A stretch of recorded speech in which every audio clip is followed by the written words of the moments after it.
qui régissent son mouvement. Donc en commençant,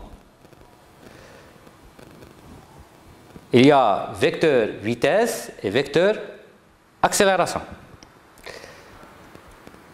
Avant d'entamer ce point, il est nécessaire de faire un rappel sur le repérage d'un point du solide. On a vu dans les années précédentes que on étudiait les mouvements des solides toujours par rapport à un référentiel donné et que le mouvement est toujours relatif, éventuellement de repos. Un référentiel se compose d'un repère d'espace choisi en choisissant en origine O une base orthonormée I, J, K qui définissent soi-disant les axes OX, OY, OZ et d'un repère du temps en choisissant convenablement l'instant initial t égale à 0 et bien sûr muni d'un chronomètre.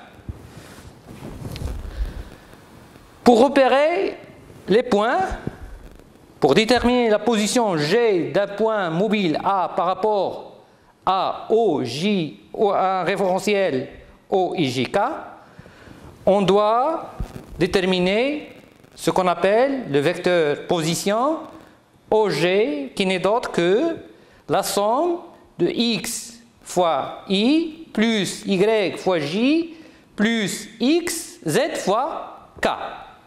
Il faut signaler ici qu'on a un mobile A et on a les positions de ce mobile G.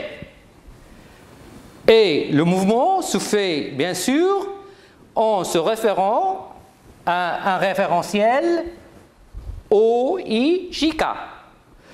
Donc, si le mobile A se déplace, il décrit une séquence des points, une suite des points. On repère ces points par le vecteur OG. La projection de ce vecteur sur les axes OX, OY, OZ définit ce qu'on appelle ces coordonnées cartésiennes. Donc, apparemment, les coordonnées X, Y, Z, ce sont des fonctions du temps que l'on nomme X de t, Y de t, Z de t. Elles sont appelées équations horaires du mouvement. Ainsi, la courbe décrite par M en fonction du temps est appelée trajectoire du point M. On passe maintenant au vecteur vitesse instantanée. Définition. On définit le vecteur vitesse instantanée comme étant la limite quand delta t tend vers 0 de vecteur vitesse moyenne. Donc, VA de t moyenne égale M1, M2, M3 vecteurs, T3, T1, ce sont des durées, des temps. Donc, c'est une durée delta t. En faisant la relation de Charles avec O, la relation de Charles, on voit bien qu'on est devant un taux de variation, vectoriel bien sûr. Donc, lorsque delta t tend vers 0, cette grandeur tend vers la vitesse instantanée. Donc, delta t tend vers dOm sur dt quand delta t tend vers 0. Donc, V, la vitesse instantanée du point A à l'instant t par rapport à un référentiel donné R, n'est d'autre que la dérivée par rapport au temps du vecteur de position OM. Là encore, il faut signaler que la dérivée se fait toujours par rapport à un référentiel R.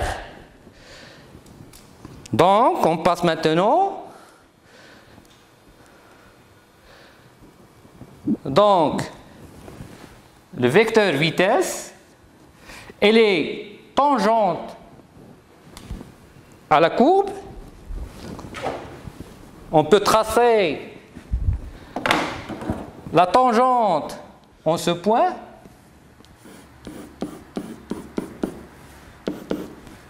On voit bien que le vecteur vitesse VG, V du point au point G2 est porté par la tangente.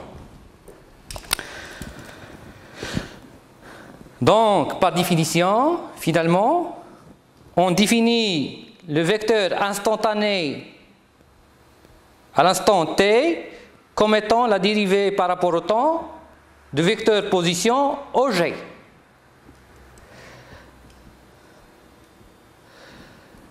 On passe maintenant à l'expression du vecteur vitesse instantané dans un repère cartésien. Donc, un repère cartésien, c'est un choix d'une origine où et trois vecteurs J, I et K. Bien sûr, ces vecteurs sont orthonormés, c'est-à-dire que K comme module égale G égale le module de I égale à 1 et qu'ils sont orthogonaux entre eux. Donc, dans le repère cartésien, on a le vecteur position s'écrit OG égale X fois I plus Y fois J plus Z fois K. Là encore, il faut signaler qu'on a choisi délibérément G pour confondre avec le centre d'inertie et on voit par la suite quelle est l'importance de ce choix. V de t égale par définition la dérivée par rapport au temps du vecteur OG. Donc c'est la dérivée par rapport au temps de la somme x fois i, y fois j, z fois k. Étant donné que ces vecteurs-là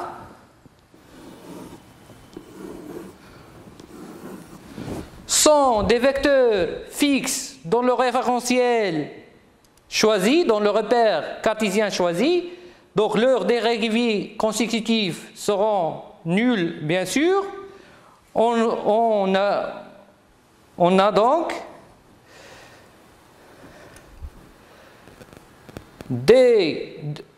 la vitesse à l'instant t égale à la dérivée par rapport à x, à la dérivée par rapport au temps de x, l'abscisse x, i plus la dérivée par rapport au temps y plus la dérivée par rapport au temps fois k.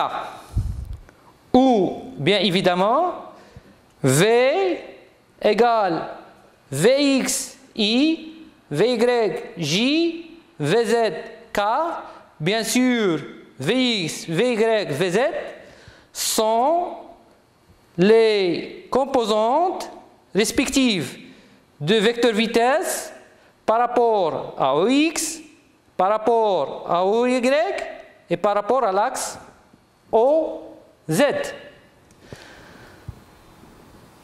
On peut rassembler ces équations dans un système de trois équations, à savoir Vx égale x point, que l'on note dx sur dt, que l'on note x point, Vy égale dy sur dt, que l'on note y de point, Vz égale dz sur dt, que l'on note z point. On remarque ici une différence entre la notation prime déjà vu dans les leçons de maths, f' pour décrire la dérivée par rapport à x, et f point qui est la dérivée de fonction f par rapport à t. Et c, c'est la dérivée de fonction f par rapport à x. Donc,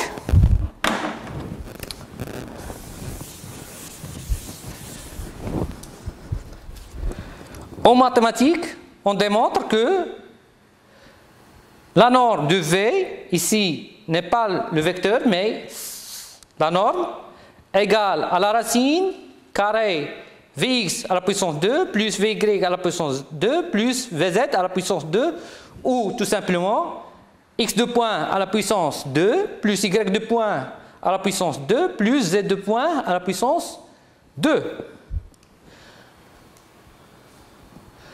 On passe maintenant au vecteur accélération instantanée. Définition. Qu'est-ce que c'est le vecteur accélération instantanée? On définit le vecteur accélération A comme étant la dérivée du vecteur vitesse v en fonction du temps.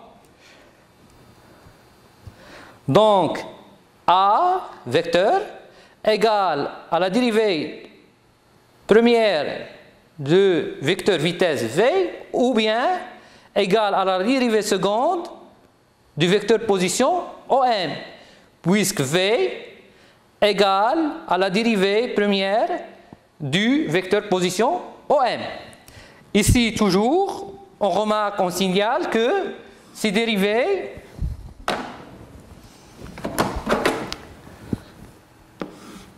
sont toujours par rapport à un référentiel R. Donc, remarque, en expérimentalement, on calcule AI à partir des vecteurs vitesse de deux points proches et voisins du point choisi, de telle sorte qu'ils sont très proches. De telle sorte que la durée delta t tend vers 0. Encore ici, on signale que A, d'après cette relation, A a la dimension d'une vitesse sur une durée. Donc, l'unité dans le système international de vecteurs de l'accélération, la norme de l'accélération, égale au mètre seconde à la puissance moins 2. Donc, on passe maintenant à l'expression du vecteur accélération instantanée dans un repère cartésien. Dans un repère cartésien, le vecteur vitesse s'écrit V égale, vecteur vitesse V égale Vx I, Vy J, Vz K. On a vu précédemment que Vx, Vy, Vz n'est d'autre que les composantes du vecteur vitesse selon les trois axes OX, OY et OZ. Et on a vu également que les points I, J, les vecteurs I, J, K, ce sont des vecteurs orthonormés, certes, mais ce sont des vecteurs fixes dans le temps. Et par conséquent, A, qui est égal par définition d de vt sur dt, égale à la dérivée par rapport au temps, v de la somme de trois composantes, vxi plus vyj plus vzk. On doit faire ici une petite pause pour dire que d sur dt, qui est la dérivée de vx i, on a ici un produit. Donc, il est égal à Vx di sur dt plus, on a un produit, donc on fait comme d'habitude, plus dvx sur dt i. Je devrais commencer par cette composante au lieu de cette composante. Mais puisque i est constante, elle ne dépend pas du temps, sa norme égale à 1, donc di sur dt égale au vecteur vitesse et au vecteur nul. Donc, toutes les composantes dI sur dt égale dj sur dt égale dk sur dt égale à 0. Ce qui nous ramène à la relation suivante. A égale AX I plus AY J plus AZ K avec AX n'est autre que la dérivée par rapport au temps de Vx et AY la dérivée par rapport au temps de Vy et AZ est la dérivée par rapport au temps de Vz.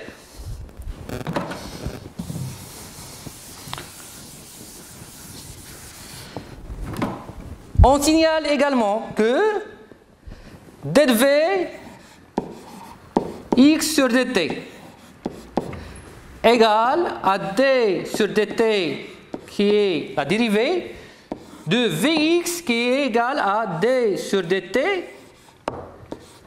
de x. Symboliquement, en maths, on pose ce double dérivation comme étant d au carré sur dt au carré de x. On dit que on a fait la dérivée seconde de x par rapport au temps. Ou bien on la pose x deux points. De la même chose, de la même sorte, on procède avec les autres composantes Vy et Vz.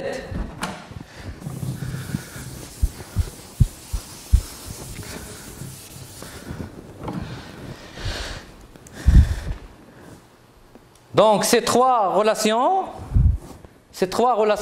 on peut les rassembler dans un système d'équations.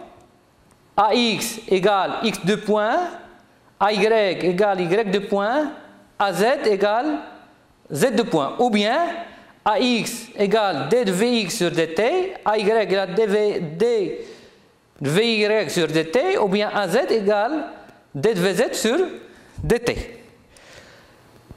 Et par conséquent, A, la norme du vecteur accélération instantanée A, égale à AX à la puissance 2, plus AY à la puissance 2, plus AZ à la puissance 2, ou tout simplement, c'est la racine carrée de X de point à la puissance 2, plus Y de point à la puissance 2, plus Z de point à la puissance 2.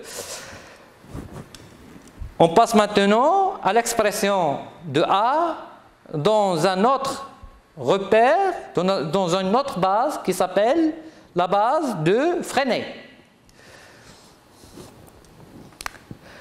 En passant maintenant à l'expression du vecteur accélération instantanée dans la base de Freinet. La première chose qui vient à l'esprit, c'est qu'est-ce que c'est la base de Freinet? C'est une base, elle est composée de deux vecteurs orthonormés U, N. Mais il faut signaler que la base de Freinet est une base mobile, c'est-à-dire qu'il suit le mobile dans tous ces points M. Donc on a le vecteur unitaire U est tangente à la trajectoire au point M où se trouve le mobile est orienté arbitrairement dans le sens du mouvement. Donc si le mobile se déplace au point M', donc on aura dans ce cas une composante U et une composante normale n.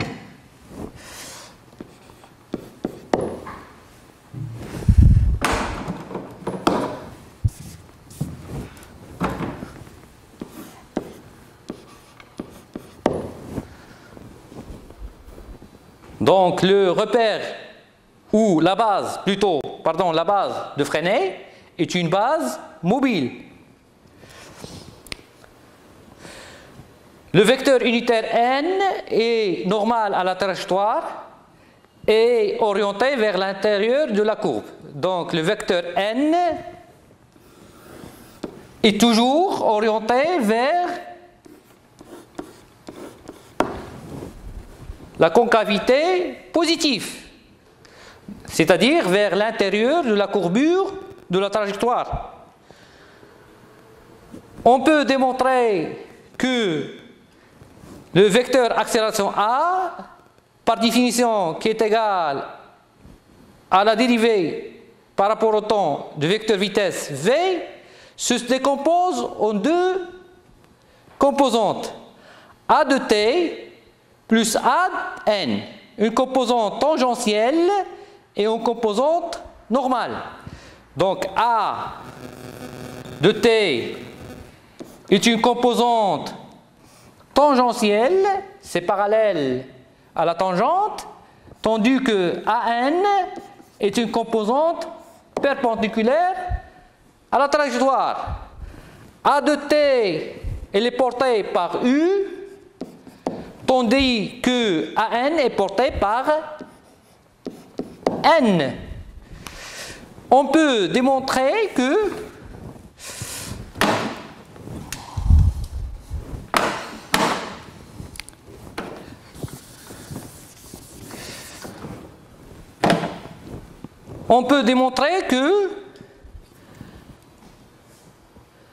A de t égale d de v sur dt fois u.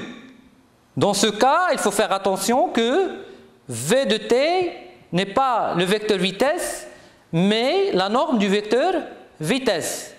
Tandis que an égale v au carré sur ρ fois n. Donc,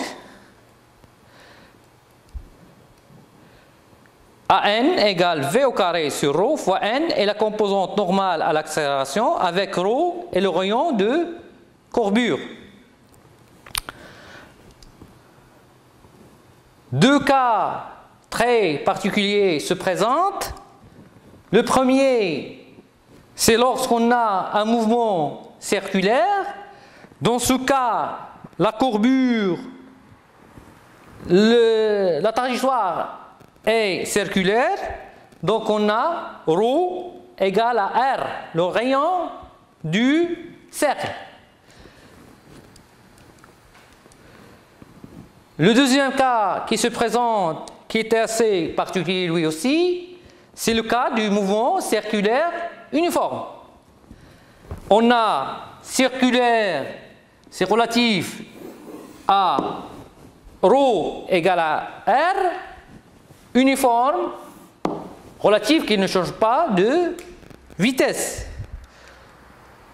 Donc dans ce cas,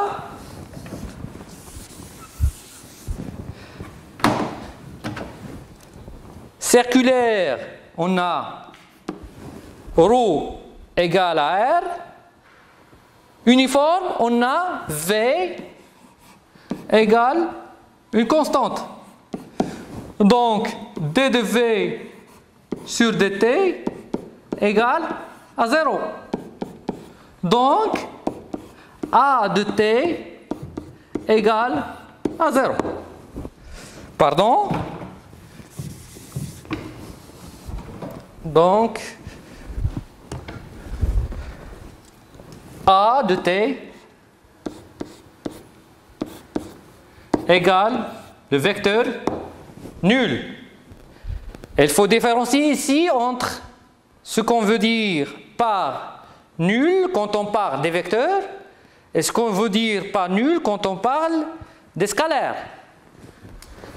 Donc, finalement, on trouve que AN égale à V au carré sur, au lieu de la courbure, de rayon de courbure, on a le rayon de trajectoire, R. J'efface maintenant. Ce schéma-là,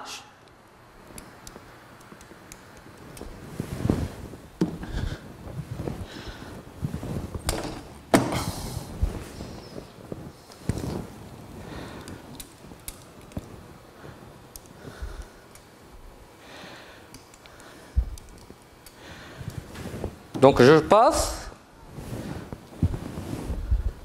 Donc on a le rayon est circulaire, donc ρ égale à R, et la composante tangentielle A de T, A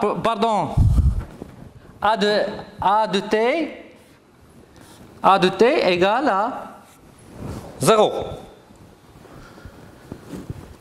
Remarquons que A fois V égale A fois V fois cosinus alpha. Elle dépend de l'angle AV, que l'on note alpha. Si A fois V est supérieur à 0, on dit que le mouvement est accéléré. Si A fois V est inférieur à 0, on dit que le mouvement est retardé. Si A fois V égale à 0, le mouvement est uniforme. Donc, après avoir vu ensemble les grandeurs qui caractérisent et qui décrivent les mouvements, à savoir le vecteur position, le vecteur vitesse et le vecteur accélération, on passe maintenant aux lois de Newton. Rappelons avant tout ce qu'on veut dire par les forces extérieures et forces intérieures. On définit un système en choisissant les corps qui le constituent. Après, on appelle force intérieure une force exercée par une partie du système sur une autre partie du système.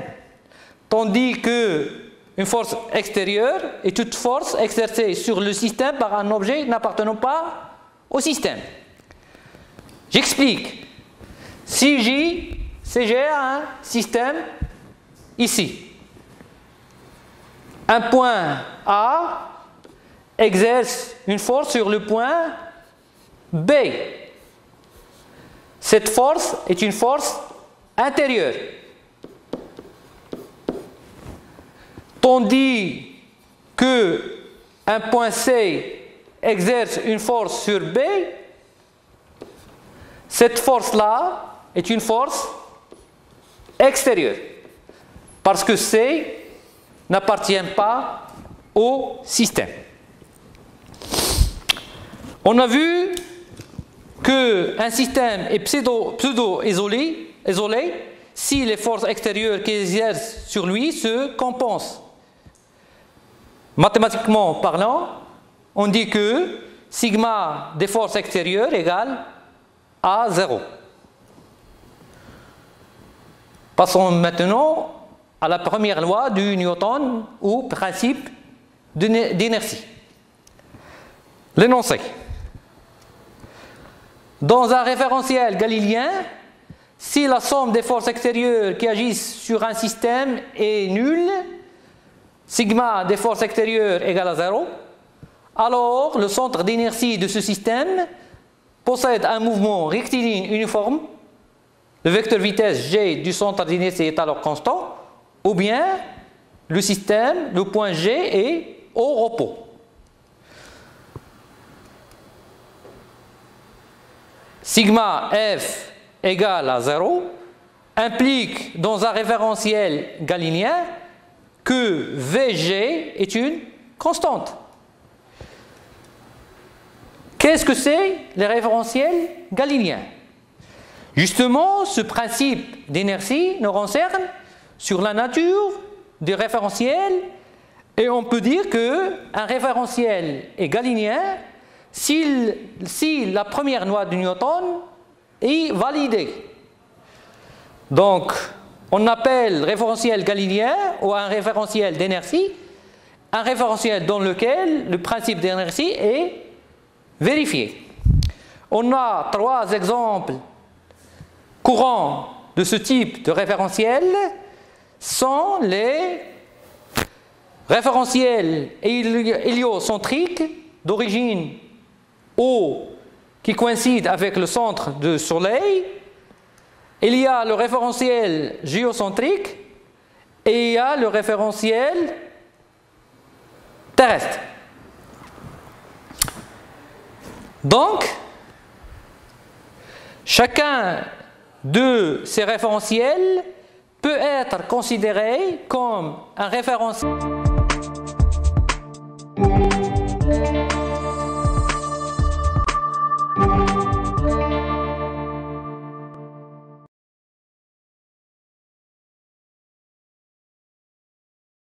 Allahu Akbar. Allahu Akbar. أشهد أن لا إله إلا الله. أشهد أن لا إله إلا الله. أشهد أن محمد رسول الله. أشهد أن محمد رسول الله. حي على الصلاة. حي على الصلاة. حي على الفلاح. حي على الفلاح.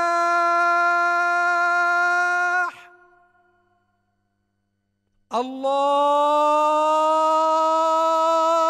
أكبر. الله أكبر. لا إله إلا الله.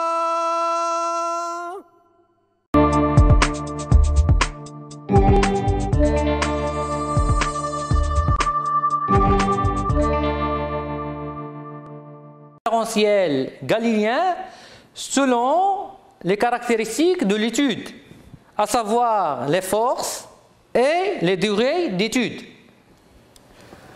On passe maintenant à la deuxième loi de Newton, ou principe fondamental de la dynamique.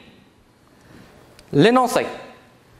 Dans un référentiel galiléen, la somme vectorielle des forces appliquées à un système est égale au produit de la masse du système par le vecteur accélération de son centre d'inertie.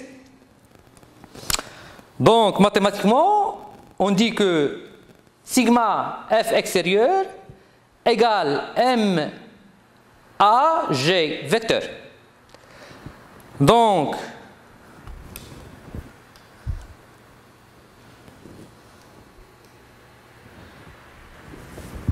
on souligne ici que les forces est extérieure et le point, c'est seulement le point G, et que la masse reflète une certaine proportionnalité entre deux grandeurs, les causes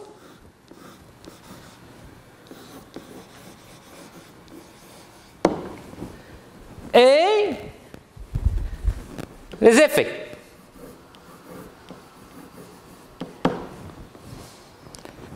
Et on va voir par la suite que ce type d'équation nous ramène à des équations différentielles de deuxième ordre. Effaçons. Tout ceci n'est vrai que si le référentiel, donc la deuxième loi de Newton n'est valable que dans les référentiels galiléens. Comment appliquons le principe fondamental de la dynamique? il faut tout d'abord suivre une certaine méthodologie. Premièrement, on choisit le référentiel d'étude qui doit être un référentiel galiléen. Par la suite, on définit le système étudié et on établit le bilan des forces pour appliquer ensuite le principe fondamental de la dynamique. On a vu que le principe fondamental de la dynamique est une relation vectorielle, donc nous serons ramenés à faire des projections suivant des axes bien définis. Et finalement, on détermine les inconnus du problème, à savoir soit la position, soit la vitesse, soit l'accélération, soit la force. Soit par une intégration, soit par l'opération inverse qui est la dérivée. On passe maintenant à la troisième loi de Newton, dite le principe de l'action et de la réaction. Son énoncé est le suivant. Si un corps A exerce une force F A sur B, on note F A sur B sur un corps B, alors le corps B exerce une force F BA sur le corps A tel que. Donc cette relation F de A sur B égale moins F de P sur A nous ramène à dire que les deux forces ont la même direction, un sens opposé et de même intensité. Donc F A sur B égale F de P sur A. Signalons aussi que ces deux forces sont instantanées.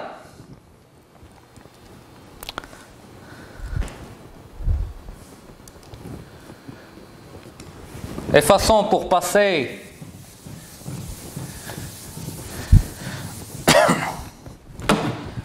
pour illustrer ce que nous venons de dire, nous prenons comme exemple un mouvement rectiligne uniformément varié. On définit un mouvement rectiligne uniformément varié s'il remplit les conditions suivantes.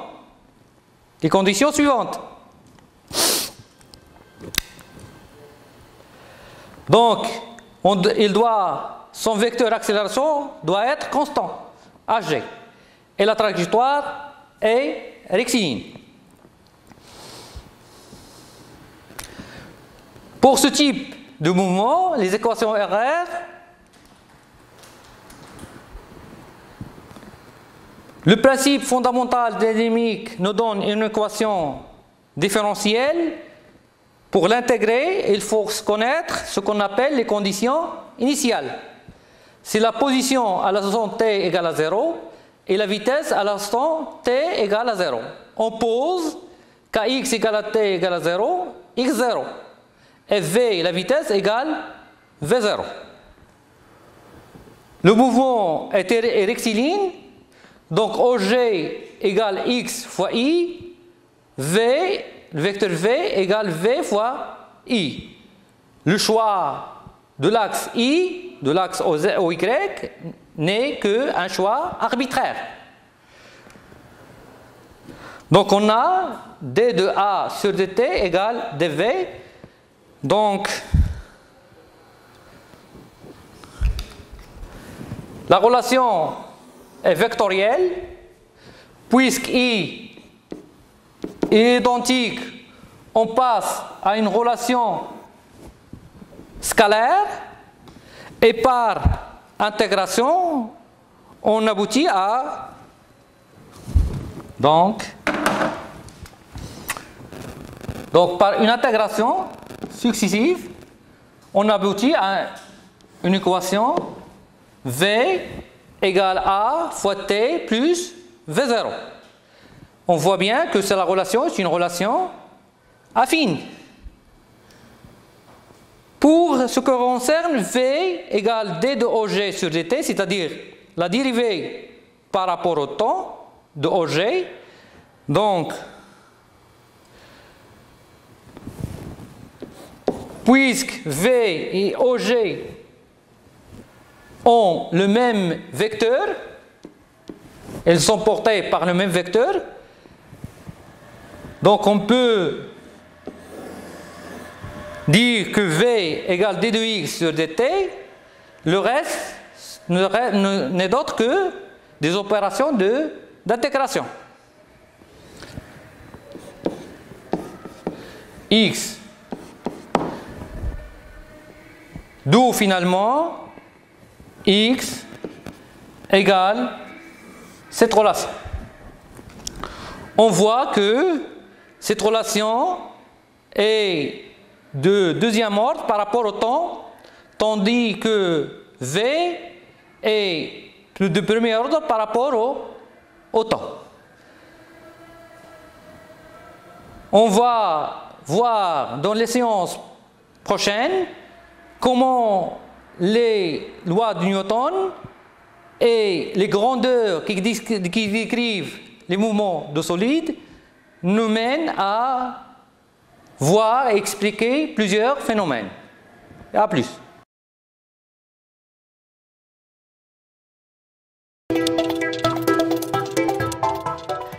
كاين الدكتورة سعاد في وزارة الصحة.